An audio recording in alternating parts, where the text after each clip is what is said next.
आपका और एक नए वीडियो में और एक नए टॉपिक के साथ।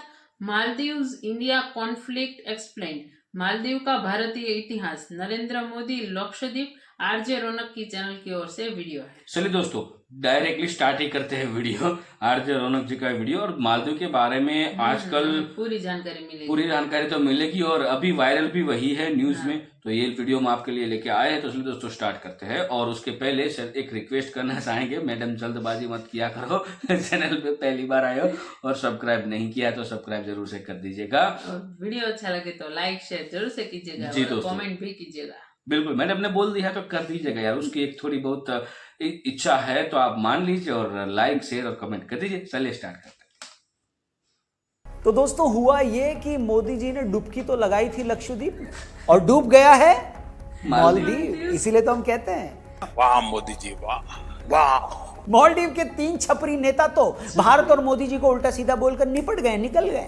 मगर उसके बाद जो रायता फैला है उसे समेटने में मालदीव सरकार के हाथ पांव फूले हुए हैं। 5 लाख मालदीव की आबादी है और 10 लाख हिंदुस्तानी अब तक #बॉयकॉट मालदीव्स ट्रेंड करवा चुके हैं।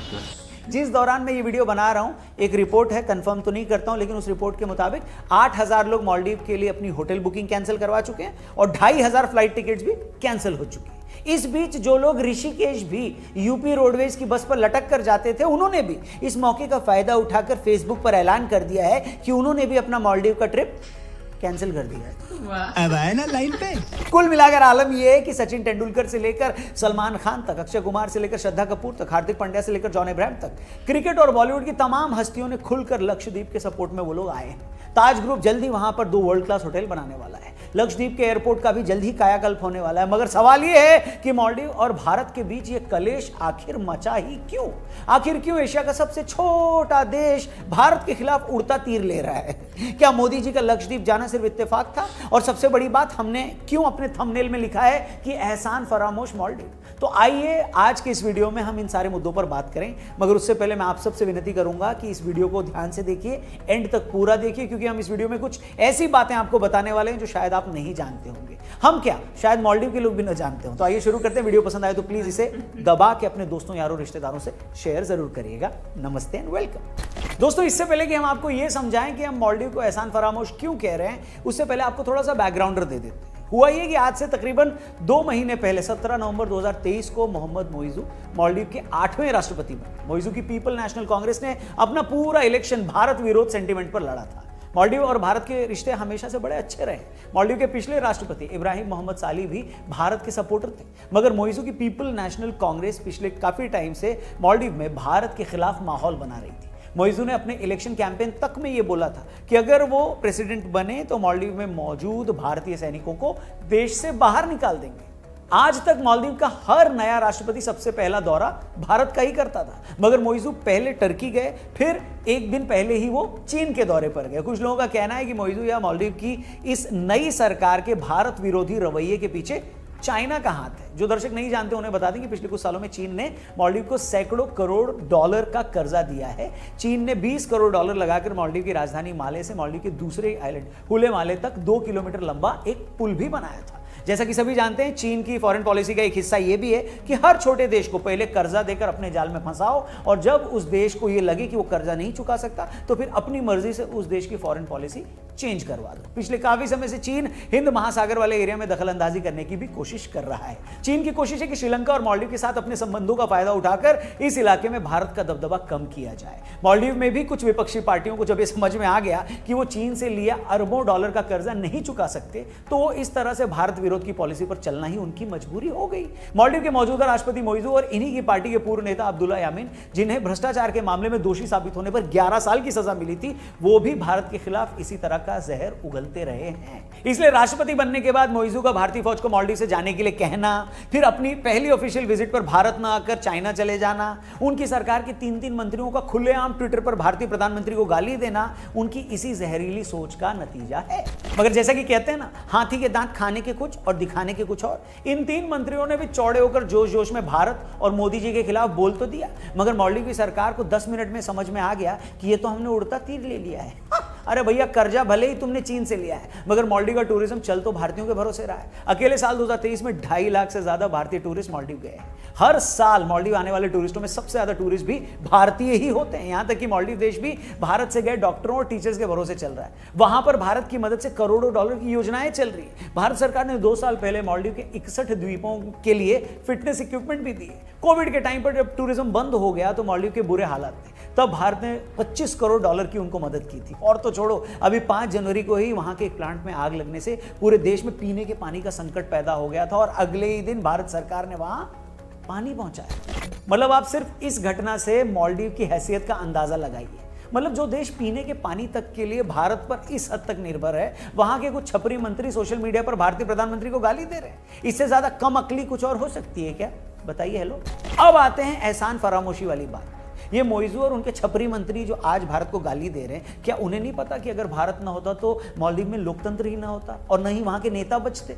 ये भारत ही था जिसने मालदीव देश को एक नहीं कई बार बचाया। तो भाई कहानी यह है कि दक्षिण एशिया के कई देशों की तरह मालदीव पर भी कई सालों तक अंग्रेजों का राज था। साल 1965 में जाकर मालदीव अंग्रेजी हुकूमत से आजाद हुआ। साल 1978 में चुनाव के बाद अब्दुल गयूम इब्राहिम नासिर को हटाकर वहां के दूसरे राष्ट्रपति बने और फिर अगले 30 सालों तक वो मालदीव के राष्ट्रपति बने रहे। अब कहानी सुनिए आप। हुआ ये कि 78 में अब्दुल गयूम के मालदीव का राष्ट्रपति बनने के बाद अगले 10 सालों तक उनके तख्ता पलट की 3 बार कोशिशें की गई। पहले 1980 में, फिर 1983 में और फिर तीसरी और सबसे दमदार कोशिश हुई 1988 में। तारीख थी 3 नवंबर 1988। मालदीव के राष्ट्रपति अब्दुल गयूम भारत आने वाले थे। उस वक्त भारत और मालदीव के रिश्ते बड़े अच्छे थे, इतने अच्छे कि अब्दुल गयूम को मालदीव से भारत लाने के लिए भारत सरकार ने अपना विशेष विमान मालदीव भेजा था। मालदीव के एक बिजनेसमैन थे अब्दुल्ला लतीफी। ये उस वक्त मालदीव में तख्ता पलट करके गयूम को उनके पद से हटाना चाहते थे। इन्हें पता था कि इस काम के लिए उन्हें कुछ बंदे चाहिए होंगे, तो उन्होंने उस वक्त श्रीलंका के आतंकी संगठन peoples liberation organisation of Tamil इलम की मदद से उनके 200 मिलिटेंट मालदीव में घुसा दिए। ये लोग बस इस इंतजार में बैठे थे कि इधर गयूम भारत जाएं और वो लोग पीछे से राष्ट्रपति भवन पर कब्जा करें। तो हुआ ये कि जिस दिन गयूम को भारत जाना था, तभी भारत सरकार ने संदेश भिजवाया कि आज हमारे प्रधानमंत्री को किसी काम से कहीं जाना पड़ रहा है, आप कल आ जाइए। जिसके बाद गयूम वापस राष्ट्रपति भवन आ गए।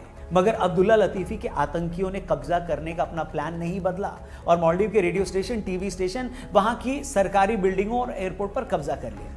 राष्ट्रपति को अपनी जान बचाकर एक सेफ हाउस में छिपना पड़ा। ये वो वक्त था जब मालदीव की सरकार ने श्रीलंका, पाकिस्तान और सिंगापुर से मदद मांगी, मगर सबने अपने हाथ खड़े कर दिए। अमेरिका मदद कर सकता था, मगर अमेरिकी समुद्री जहाज मालदीव से बहुत दूर था। उस वक्त जब मालदीव ने ब्रिटेन से मदद मांगी तो ब्रिटेन ने कहा कि आप भारत से बात करें।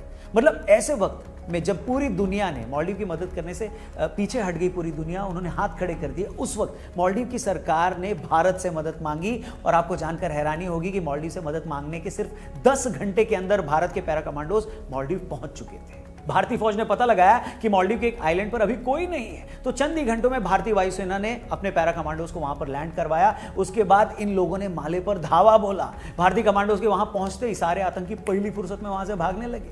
कईयों को पकड़ लिया गया, कुछ ने सरेंडर कर दिया, कुछ का एनकाउंटर करना पड़ा। इसके बाद अब्दुल गयूम को सेफ हाउस से बाहर निकाला गया और भारत सरकार ने मालदीव देश को विद्रोहियों के कब्जे में जाने से बचा लिया। वो 1988 का साल था। भारतीय सेना की उस ऑपरेशन को ऑपरेशन कैक्टस के नाम से जाना जाता है। इंटरनेट पे मिलेगा, आप पढ़ लीजिएगा। गयूम इसके बाद 20 साल तक मालदीव के राष्ट्रपति रहे। गयूम और उनके बाद के हर राष्ट्रपति ने हमेशा इस बात को याद रखा कि सिर्फ भारतीय आर्मी की, हमारी सेना की मदद की वजह से ही उनका देश बचा रहा। और ऐसा नहीं कि आज मालदीव में ये बात लोग नहीं समझते या नहीं मानते। अगर मालदीव के कुछ नेताओं की बेवकूफियों को साइड कर दिया जाए तो आज वहां के बहुत सारे सांसद, वहां का मीडिया और बुद्धिजीवी वर्ग भी इस बात को मानता है और समझता है कि मालदीव के लिए भारत के क्या मायने हैं। That India has always been the first responders for whenever we are in need. We've been dependent on India for economic relations, social relations, health, education, trade, tourism, etc., etc. And the Maldivian people are very grateful for this and very aware of this. दोस्तों, एक बात मैं अपने videos में कई बार दोहराता हूं और आज फिर से दोहराना पड़ रहा है कि उस देश या उस कौम से ज्यादा बदनसीब और कोई हो ही नहीं सकता जिसे ये पता ही नहीं है कि उसका अतीत क्या है, उसकी जड़ें कहां हैं और उसका रिश्ता किससे।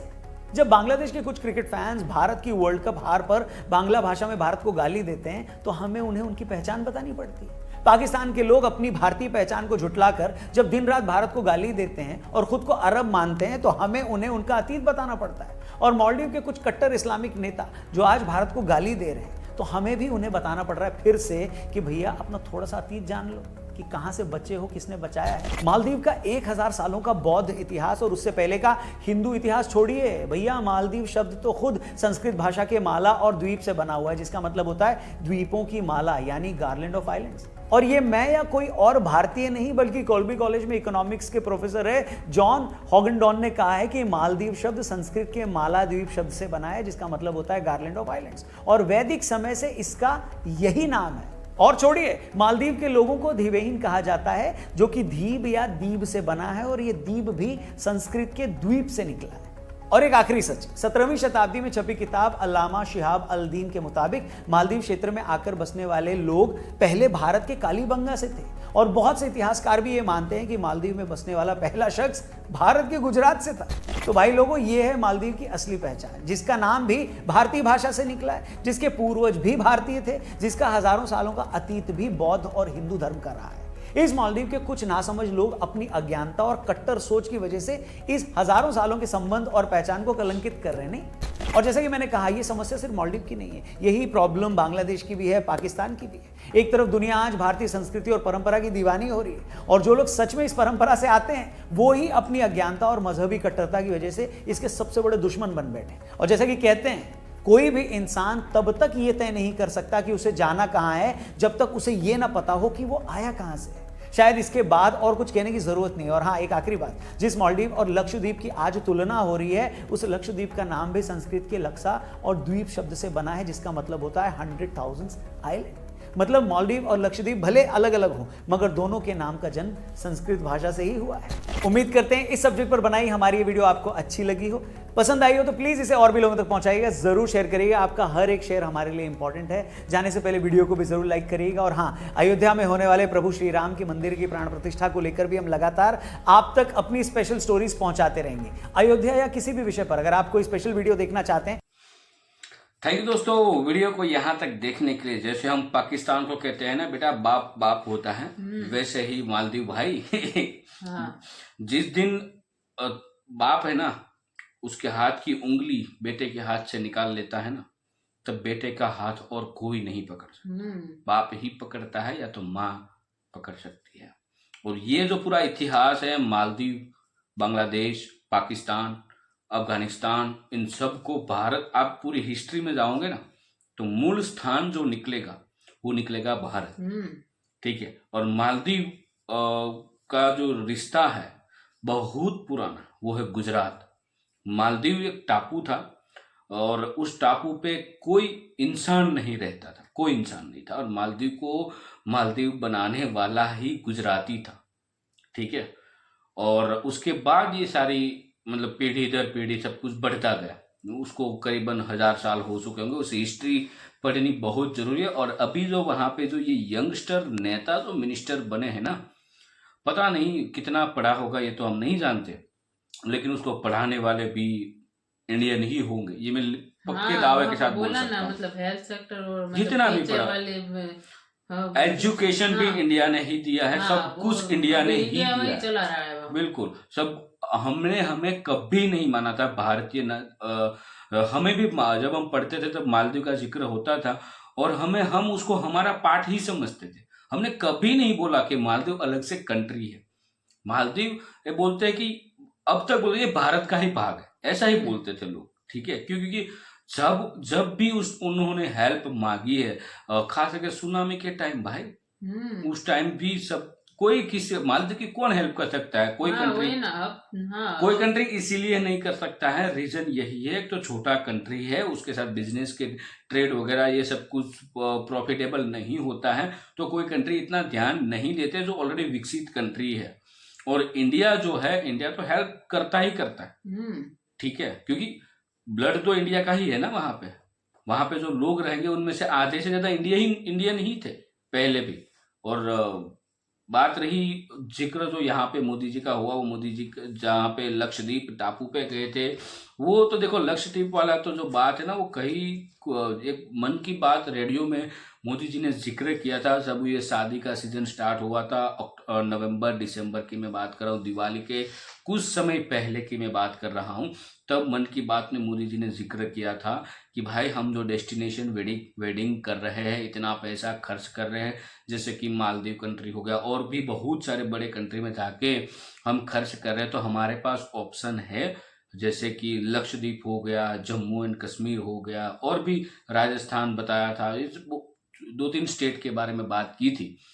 तो उसके बाद मोदी जी ने वहां पे दौरा किया, सब कुछ शांत था, हाँ सब कुछ शांत था, और जैसे ही तस्वीरें वायरल हुई तो इन 3 मुस्तंगों ने ट्वीट पे मतलब वो ट्वीट बोला, डाले, हाँ रहा नहीं गया तो फिर कुछ भी लिख और दिया। 10 मिनट में मालदीव की सरकार हिल गई। 10 ही मिनट में हाँ। जैसे ही उन लोगों ने अभद्र भाषा का प्रयोग किया और बॉयकॉट मालदीव ट्रेंड का कर गया। ट्रेंड कर गया, हाँ। और उसके बाद अच्छे से सबक सीख लिया मालदीव ने। हम्म। लेकिन कहीं ना कहीं प्रॉब्लम यही है कि ये लोग जो अभी के जो पीएम है वो चाइना की कठपुतली है, जैसा चाइना कहेगा वैसा वे लोग करेंगे, और चाइना के उसमें फंस गए फिर हाँ। मालदीव को कोई नहीं बचा सकता, ये पक्का है। और अभी तक करंट तक मतलब ये मालदीव की मदद की है। वो आया था ना वीडियो में कि वहां पर बहुत आग लगी गई, बहुत बड़ी आग लग गई थी, तो पानी के पीने का पानी का प्रॉब्लम था, तो वो भी भारत से दिया था पीने का पानी। वैसे वहाँ भी पहुंचाया 1 था। साल 6 महीना तो हो गया है अभी के वहां पे जो गवर्नमेंट है उसको, अब रहा 2.5 साल, क्योंकि वहां पे 5 साल नहीं होते। पहले मैं आपको दोस्तों बता दूं, मालदीव में 3 साल में इलेक्शन होते हैं, 5 साल नहीं है। और मेरे को लग रहा है कि ये यदि वहां पे ऐसा अभी जो ये प्रॉब्लम है अभी और बढ़ा तो ये सरकार गिर सकती है, उसको करीबन 3 साल भी नहीं होने देंगे, और वहां पे उसके खिलाफ कुछ ना कुछ होगा। हाँ। लेकिन कोई नहीं, वो सरकार अभी नहीं गिरेगी तो 3 साल के बाद तो वैसे भी नहीं आने वाली, क्योंकि पता तब तक चल ही जाएगा सबको। हाँ, और ये लोग मतलब अपना अतीत भूल क्यों जाते हैं कि हम ये हमारे- आदत है, हाँ, पाकिस्तान, ये बांग्लादेश, ये इन सबको मालदीव, ये आदत है। पाकिस्तान, ये सब मतलब भूल जाते हैं अपना बिल्कुल। अतीत कि हमारे अतीत में हमारे साथ क्या हुआ बट था, अभी किसने हमारी हेल्प की थी। अभी प्रॉब्लम क्या है, अभी ये पूरा का पूरा प्रोपेगेंडा चल रहा है, ठीक है। अभी ये बांग्लादेश की ओर से थोड़ा बहुत आएगा, रुको 1 महीने के अंदर मैं आपको कुछ ना कुछ न्यूज लेके आऊंगा, क्योंकि बांग्लादेश में भी अब ये विद्रोही जो वाला जो है ना वो सीजन स्टार्ट हो चुका है। तो मैं आपके लिए भी वो दूसरा वीडियो में जरूर लाऊंगा बांग्लादेश के बारे में, क्योंकि अब वहां पे है ना पाकिस्तान के जो टेररिस्ट ग्रुप है वो बढ़ चुके हैं बांग्लादेश में, और अभी तक ये सारा मामला बाहर नहीं आया, लेकिन धीरे धीरे आएगा, हाँ। और वो भी न्यूज हम लाएंगे। बाकी ये वीडियो आपको कैसे लगी कमेंट में लिखकर जरूर बताएगा। फिलहाल हम आपसे विदाई लेंगे, मिलेंगे दोस्तों और एक वीडियो में आपके साथ। टिल देन जय जय हिंद, जय जय भारत। भारत।